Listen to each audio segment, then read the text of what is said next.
Have you ever bought a brand new tool, maybe a hammer or a screwdriver, only to have it snap, bend or fall apart after just a few uses? It's a familiar story for many of us, one that leaves us feeling disappointed and maybe even a little cheated. These days, it seems like tools are almost designed to fail. We toss them out, buy replacements, and repeat the cycle, never expecting them to last more than a few years at best. But imagine a different world, a world where a tool could last not just a few years, but centuries.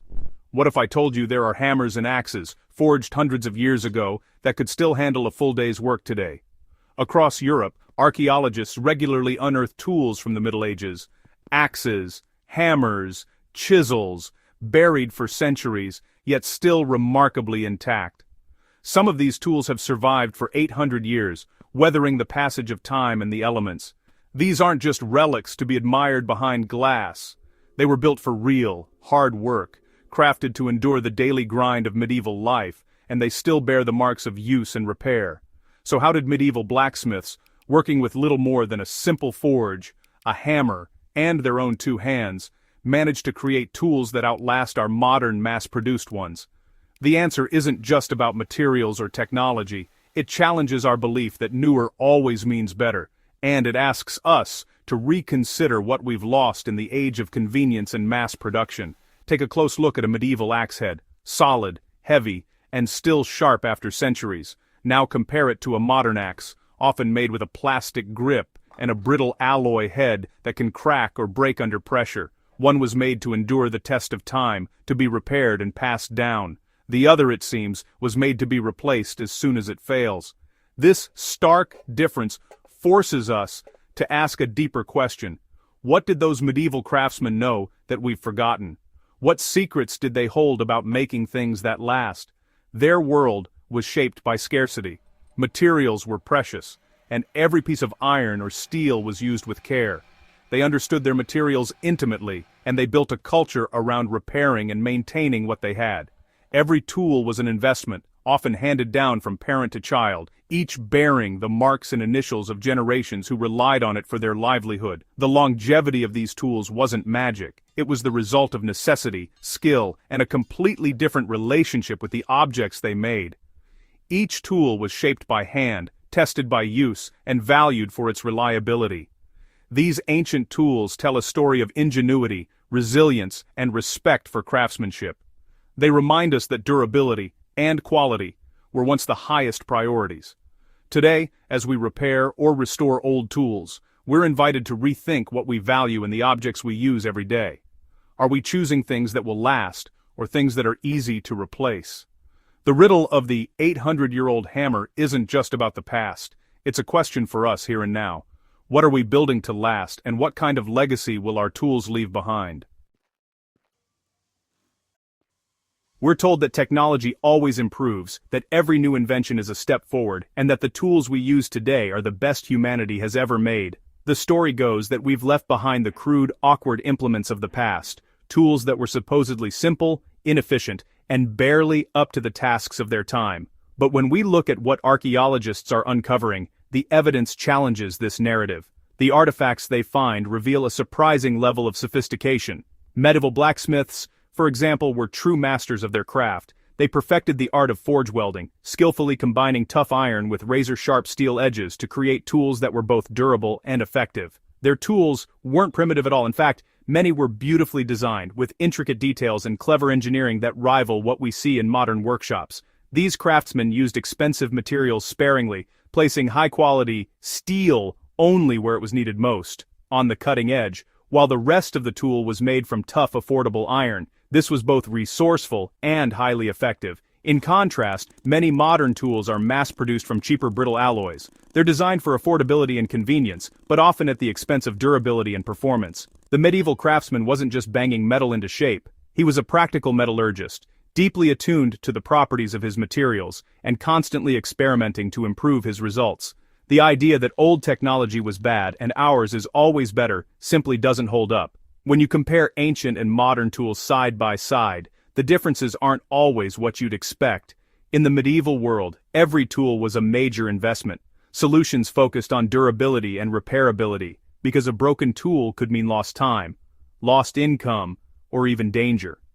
Today, we often prioritize disposability and low cost. Tools are cheap and easy to replace, but that convenience comes with a hidden cost: waste, frustration, and a loss of connection to the things we use. The evidence is clear. Medieval craftsmen were highly skilled, creating tools of remarkable quality and longevity.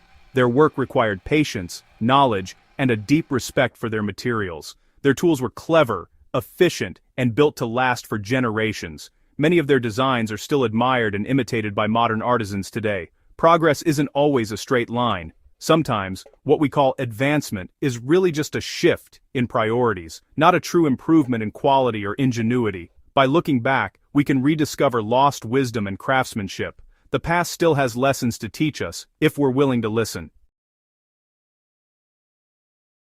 To understand why medieval tools lasted, you have to understand scarcity. Iron was precious. Every nail, hinge, and blade was hard-won. Blacksmiths designed tools to use the least metal for the greatest effect. There was no waste. Every curve and ounce had a purpose. Tools were investments, expected to last a lifetime or more.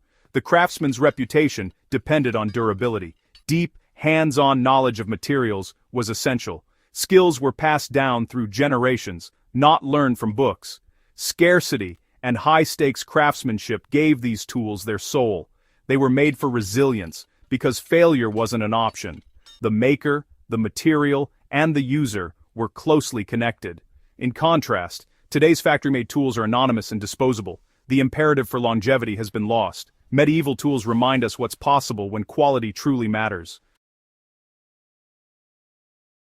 Life in the Middle Ages was tough, and so was the work. Every day was a test of endurance, with people rising before dawn and laboring until the last light faded. Whether you were a farmer, a blacksmith, or a woodcutter, your survival depended on your ability to work hard and on the tools you used. Tools faced constant, brutal use. Axes bit into knotty wood, billhooks cleared thorny brush. These implements weren't just used, they were pushed to their limits, day after day, season after season. These tools had to survive relentless punishment. Dents, scratches, and chips were badges of honor, proof of their daily battles against the elements and the land. Their design reflects this: tough woods for handles, refined shapes for efficiency, and substantial weight for power. Every curve and angle was chosen for a reason, balancing strength with usability. They were over-engineered by necessity. Craftsmen knew that a weak tool could mean disaster, so they built them to last, reinforcing joints and using extra material where it mattered most.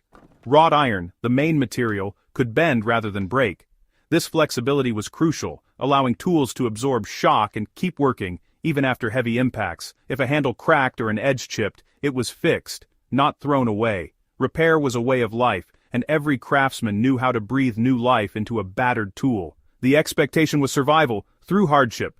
Tools had to endure rain, mud, frost, and the relentless pressure of daily labor, often in the harshest conditions imaginable. Modern tools are often designed for ideal conditions, not real-world chaos.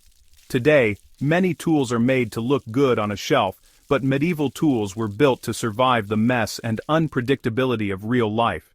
Medieval tools were built for the unpredictable, the muddy, the cold. They had to function in rain-soaked fields, frozen forests, and blazing summer heat, no matter what nature threw at them. Their toughness is why they're still intact centuries later. These tools have outlasted generations, surviving not just years, but entire eras of human history. Planned resilience was at the core of their design. Every tool was a product of careful thought, experience, and a deep understanding of what it took to survive. These tools were made to endure whatever life threw at them. They were companions in the struggle, trusted allies in the daily grind. That's why they've survived the grind of centuries, testaments to the resilience, ingenuity, and sheer determination of the people who built and used them. When something broke in the medieval world, repair was the first response, not replacement. Every user was also a caretaker, skilled in basic maintenance. A farmer could sharpen a scythe or replace a handle. A woodworker could patch a saw. Blacksmiths reforged worn tools, and broken parts became valuable scrap. Repairs were visible: patches, rivets, bindings, each a badge of honor. Tools evolved through cycles of use and repair, often spanning generations. Their survival was a partnership between object and owner. The culture of repair was the secret to their longevity. Medieval tools were modular by design, built from parts meant to be replaced. An axe head could be rehafted, a plowshare swapped out. The valuable metal was preserved, while worn wooden parts were easily renewed. This made tools adaptable and long-lived. Today, many products are sealed and irreparable. The medieval approach favored disassembly and versatility. A single tool could serve many purposes with a simple change of handle or blade. Modularity was a key to survival and efficiency. It's a principle modern design often ignores. Modern tools are built for convenience and quick sales, not for a lifetime of use. Planned obsolescence is a business strategy. Products are designed to fail, so we buy more. Cheap materials and sealed designs make repair impossible. Mass production prioritizes speed and profit over quality. The deep knowledge of the old blacksmith has been replaced by automation. We're trained to see possessions as temporary. When something breaks, we throw it out instead of fixing it. This cycle of buying and discarding creates waste and frustration. We've lost the skills and mindset of repair. The result is a disposable culture that costs us and the planet dearly. These ancient tools offer practical lessons for today. First, buy for durability. Choose quality over cheapness. Second, rediscover repair. Learn to fix what you own. Third, favor modular designs. Look for products that can be taken apart and serviced. Support companies that value repairability. Care for your tools, clean, store, and maintain them. Build a relationship with your possessions. Every repair saves resources and money. The medieval mindset can help us build a more sustainable future. Value what you own and make it last. The story of medieval tools is about more than old iron and wood. It's a critique of our throwaway society and a reminder of lost values. Durability, repair, and wise use of materials are not relics. They're essential for our future. We can't return to the past, but we can carry forward its lessons. Demand better from the things you buy. Be a keeper, not just a consumer. Every tool has a story. Make yours one of care and endurance. The most advanced technology is not always the newest, but the one that endures.